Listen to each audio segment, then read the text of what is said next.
तो आज हम बात करते हैं renal functioning CKD. Diagnosis part हम कवर कर रहे हैं नेफ्रोलॉजी में। तो आज हम बात करते हैं रीनल फंक्शनिंग सीकेडी, यानी कि जो सीकेडी पेशेंट्स हैं उनमें रीनल फंक्शन को हम कैसे डिटरमिन करेंगे।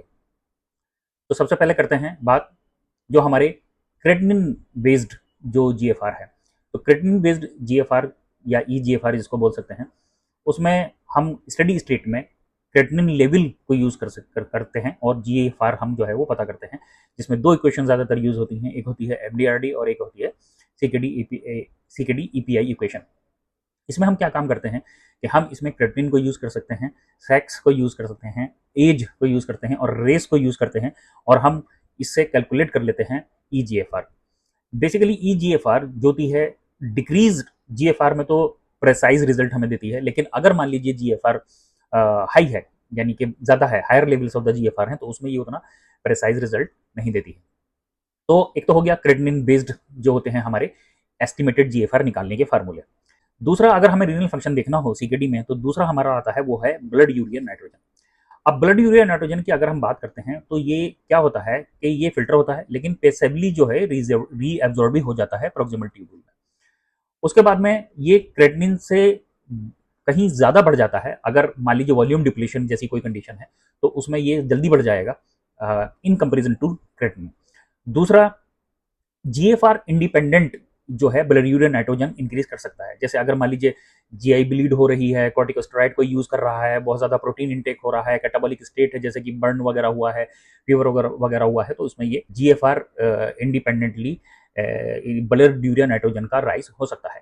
इसी तरीके से GFR independently blood urea nitrogen का डाउन भी हो सकता है, यानी कि लो लेवल भी हो सकता है, जिसमें जैसे कि लो प्रोटीन इंटेक हो रहा हो या माल न्यूट्रिशन वगैरह की कुछ कंडीशन हो, लिवर डिसीज जैसी कुछ कंडीशन हो, तो उसमें ये लो भी हो सकता है।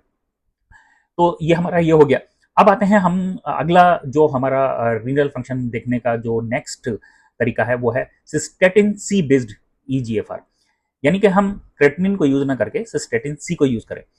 एक्चुअली सिस्टेटिन सी होता क्या है? सिस्टेटिन सी एक एंडोजिनस प्रोटीज इनिबिटर होता है, जो कि सभी न्यूक्लिएटेड जो सेल्स हैं वो इसको रिलीज करती हैं एक स्टेबल स्टेट में, या स्टेबल रेट से जो है इसको इंक्रीज करती हैं।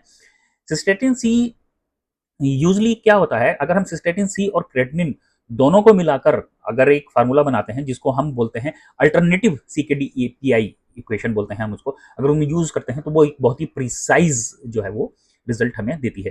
तो सिस्टेटिन सी बेस्ड ईजीएफआर जो होती है, हम अगर क्रेटिनिन और सिस्टेटिन सी दोनों को मिलाकर अगर एक फार्मूला लगाएं और उसे हम नाम देते हैं अल्टरनेटिव सीकेडी ईपीआई इक्वेशन, हम उसे देते हैं, तो वो काफी प्रिसाइज हमें जो है वो रीनल फंक्शन बताती है सीकेडी में।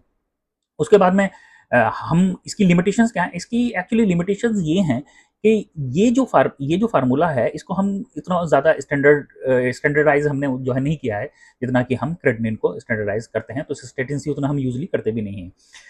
उसके बाद में हम आते हैं टाइम्ड क्रेटिनिन क्लियरेंस और टाइम्ड यूरिया क्लियरेंस। अब ये टाइम्ड क्रेटिनिन क्लियरेंस और टाइम्ड यूरिया क्लियरेंस होते क्या हैं?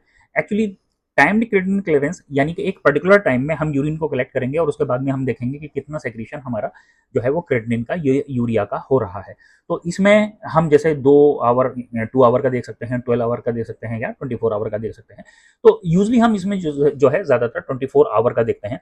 और इसमें प्रॉब्लम क्या आती है? इसमें प्रॉब्लम ये आती है कि यूजली कभी कभी क्या होता है कि यूरिन के कलेक्शन में कभी कभी गड़बड़ हो जाती है, कभी अंडर कलेक्शन हो जाता है यूरिन का, कभी ओवर कलेक्शन हो जाता है। तो इसलिए इस जो टाइम्ड यूरिया क्लियरेंस है या टाइम्ड क्रेटिनिन क्लियरेंस है, उसमें अगर कलेक्शन ठीक हुआ है तो ये हमें प्रिसाइज रिजल्ट दे सकती है।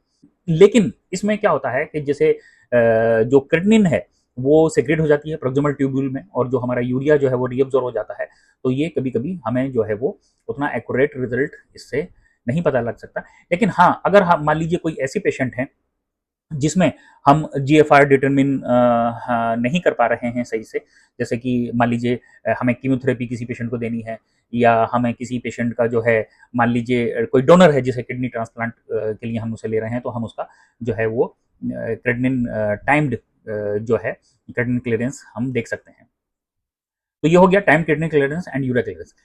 उसके बाद में आता है एस्टिमेटेड क्रेटिनिन क्लियरेंस। अब एस्टिमेटेड क्रेटिनिन क्लियरेंस कैसे देखते हैं? इसके लिए हम कॉकग्रॉफ गोल्ड इक्वेशन यूज करते हैं। कॉकग्रॉफ गोल्ड इक्वेशन क्या होती है? कॉकग्रॉफ इक्वेशन का एक फार्मूला होता है जिसको बोलते हैं क्रेटिनिन क्लियरेंस ml पर मिनट में, क्रेटिनिन क्लियरेंस ml पर मिनट में is equal to 140 minus age into weight in kilogram into 0.85 अगर फीमेल है तो, अगर फीमेल नहीं है तो उसमें इंटू 0.85 नहीं करेंगे, अपॉन क्या काम करेंगे, अपॉन करेंगे 72 इंटू क्रेटिनिन। तो यह हमारा फार्मूला होता है।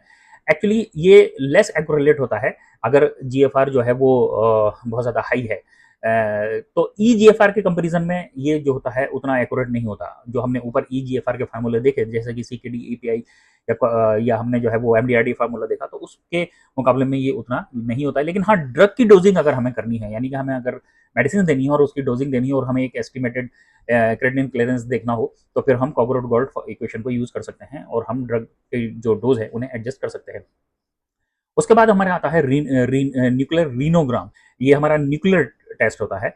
तो हम इसमें क्या काम करते हैं कि हम देखते हैं कि इंडिविजुअल किडनी का कितना फंक्शन है। अगर मान लीजिए हमें नेफ्रोटोमी करनी है और हमें ये कंफर्म करना हो कि किडनी बिल्कुल काम नहीं कर रही, तो हम रीनोग्राम कराएंगे, न्यूक्लियर रीनोग्राम कराएंगे। और अगर मान लीजिए किडनी हम पता कर लेते हैं कि उसमें बिल्कुल फंक्शन नहीं है और नेफ्रोटोमी का इंडिकेशन है, तो फिर हम उसकी नेफ्रोटोमी कर सकते हैं। तो ये हो गए हमारे जो है रीनल फंक्शन इन सीकेडी। अगर हमें देखना हो तो हम कौन कौन से फार्मूले और कौन कौन सी जो टेस्ट है कर सकते हैं, ये डिटरमिन करने के लिए कि किडनी कितना काम कर रही है इन पर्टिकुलर क्रॉनिक किडनी डिसीज में।